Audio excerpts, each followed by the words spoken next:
సేవకుడు నేను ఎన్నుకున్నవాడు, ఇడుగో నా సేవకుడు నేను ఎన్నుకున్నవాడు, నా ఆత్మతో నిండినవాడు,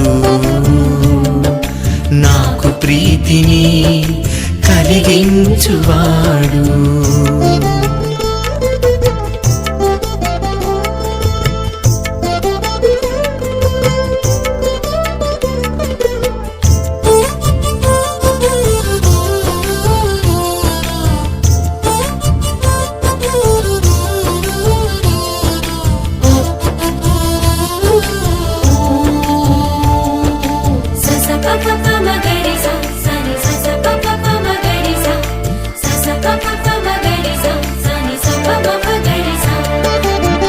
నిరాశ చెందక నేల మీద న్యాయమును నెలకొల్పుటకు, నిరాశ చెందక